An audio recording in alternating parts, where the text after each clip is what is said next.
Alright, so now let's get into some really interesting stuff. What we have here is turbulence, and turbulence is pretty important to look at, and essentially this is a feature that's really going to add a lot more interesting motion to your fluid sims, and just in general, it's going to have a lot of control and influence over your sims in general.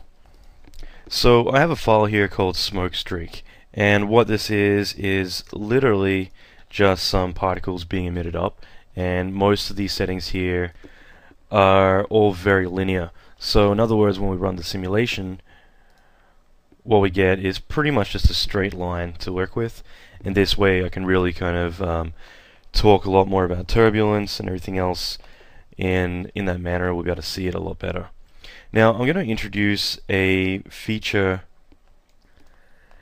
ahead of time that we can look into, and that is simulation loop. So turning simulation loop on, what it means is that it will continue to run the simulation, but we're able to adjust our parameters while we work. This is something that I'll get into later on, but this is something that's new to FumeFX 2, and it's pretty interesting to work with, or 2.1. So by adjusting this, we can see how much the turbulence is really affecting our simulation. Now, because I want to do this a bit more real time, I'm going to set my spacing to about 1.2. So we're doing a lower res simulation, but it should be a lot faster to actually work with. Now, turbulence essentially means that it's very similar to vorticity. It runs a turbulent field through our sim. So usually this is a pretty sensitive attribute, so we don't want to set it too high. Like if you were to set this to 100, it's going to explode. Usually I'll want it to be about 1 or less.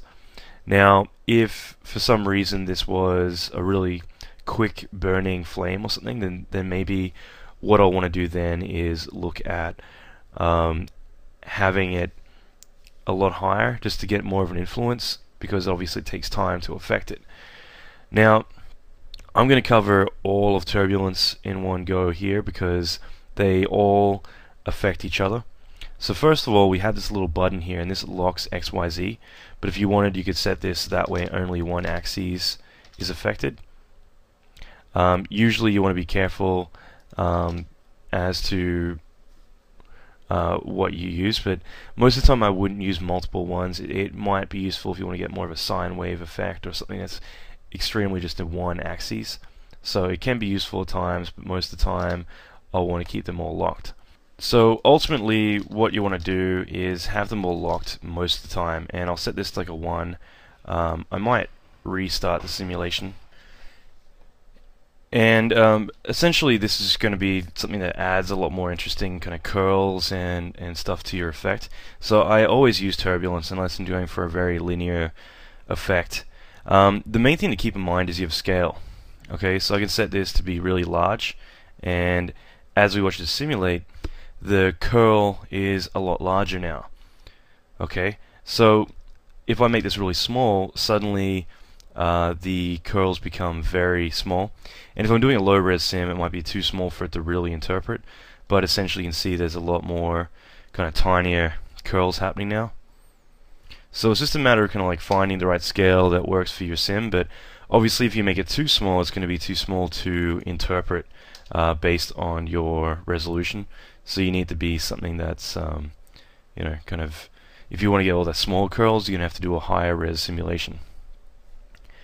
At the same time, like the way that I usually work with a lot of my stuff, I mean, there's a very similar formula, or simple formula I should say, which is how I work, and it is that I don't try and make my effects, like the turbulence, strength, stuff like that, drive my effect. Like if I set this to 5, it's obvious that the smoke is being manipulated, like it's being dragged around by the turbulence. It's that strong.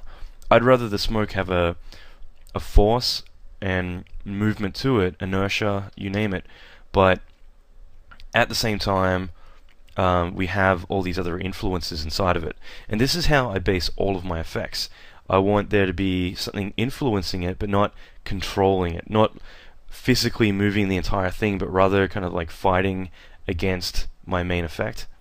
So this is just a a simple thing, but I see it so often. Like people will crank turbulence up, or they'll have stuff just too extreme, and you want this to be more of a subtle effect, something that it moves around and has a nice effect to it, but it's not too strong.